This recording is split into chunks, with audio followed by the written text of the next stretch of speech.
Hi, this is Tim of the 1916 Company. Welcome and thanks for logging on. If you love this watch, email me, Team Mosso at the1916company.com for purchase pricing and availability questions concerning this watch.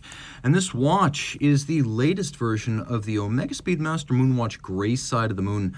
What you see right here was launched in 2024 as part of the new collection of ceramic moon watches. And I was skeptical about some of the others, but this seems like the most effective design of the lot and a meaningful change over the previous gray side, and we'll go over all those changes in a moment. What hasn't changed is that the gray side of the moon is still a ceramic case in gray with a 44.25 millimeter case diameter. This one's 13.4 millimeters thick from lug tip to lug tip, 49.9 millimeters. And then we have a 21 millimeter spacing between the lugs.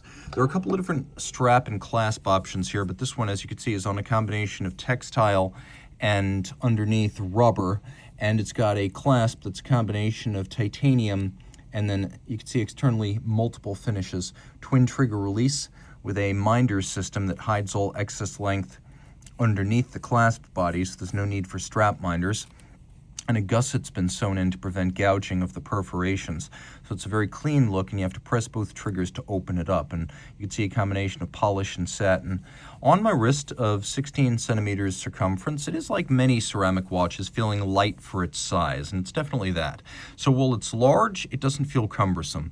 The manual wind conversion on this generation of the gray side effectively makes the watch a little bit slimmer than before, though the shape of the bezel specifically could cause a tight cuff to get hung up.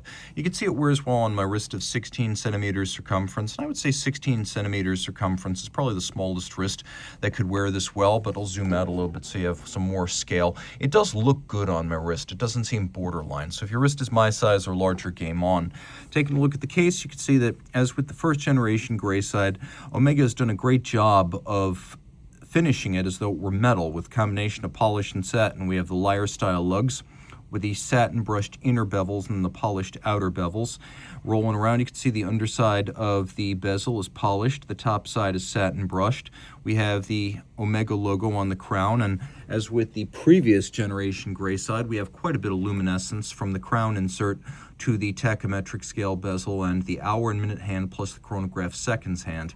Taking a look at the dial now, you can see Omega's taken a page from the Apollo 8 dark side of the moon, where we have this unique laser-ablated moonscape, and then we have applique counters at center with a sort of minimized hollow running seconds, and then you've got your chronograph hours and chronograph minutes. We also have blackened hands and indices, Omega logo and Speedmaster branding at the top. If you look very carefully, you can actually see we've got a racing dial style staggered index pattern for reading the chronograph, just like the late 60s to mid 70s Omega Speedmasters did the racing dial. You'll also note, if you look very closely, that it has a texture to it that runs circumferentially, almost like an azurage or concentric machining, much like the sub-registers.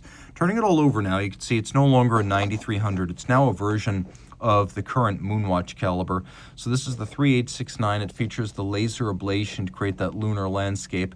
You can see here, the moon is essentially gray, and that's true. A quote from reality. You can look up NASA history and trace that to its origin. But what's more important here is that this is the latest version of the still distantly Lamagna-based chronograph caliber that flies to the moon. A lot's changed, though. Free-sprung, silicon hairspring, coaxial escapement, master chronometer.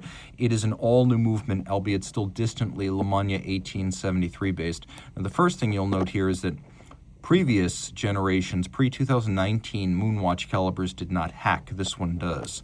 Other things going on: 26 joules, 50-hour power reserve, manually wound, free-sprung, so adjustments are done using, get very close, you can see there are little masses on the balance rim. They move in and out in pairs to change the timing. The free-sprung architecture makes the watch more shock resistant, but also allows for more precise adjustment of timing. We have an anti-magnetic silicon hairspring, but also an anti-magnetic balance staff, and escapement. We have a combination of a cam-based function cycler, you can see the cam right here, and then a lateral clutch engagement, which you can see right there. The cam feel, frankly, is as good as any column wheel. At this point, Omega and Lamagna are so good at this that if you didn't know that was a cam system, you'd swear it's not just a column wheel, but a great feeling column wheel. Taking a look at the back, we get a 50-hour power reserve, which is 2 hours more than a previous moon watch. You can see it is a master chronometer. What does that mean? It means it has been tested for water resistance, anti-magnetism to over 15,000 Gauss, power reserve, durability, chronometry to no worse than -0 plus 5 seconds per day, and that's a standard that applies to the fully assembled watch, not just the bare movement. Remember, COSC is a bare movement test. Rolling back again, you can see that the movement nicely fills this fairly substantial case back, and the watch, although you can't easily see it here, is 50 meters water resistant. It doesn't say so, but it is. And then if you look really carefully, you can see that we have a combination of the laser ablation, satination, we have some beveling on the edge of the chronograph components, polished screw heads in some instances, but in others you can see they've actually been matted out and matte finished. So all of this given a very, very low-key look.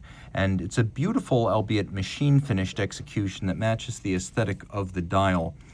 And the dial is a really great-looking piece. It's not hard to read in spite of being extremely grayscale and monotone, and there is a lot to love here. And although you can't see it buried in there, there is a coaxial escapement with tangential friction rather than the greater sliding friction of a Swiss lever. So this George Daniels design movement is still one of the most sophisticated available. And again, it is interesting to now have a gray side that is moonwatch based mechanically and manually wound, plus a master chronometer. So reach out to Team Mosso at the 1916company.com for purchase and pricing details.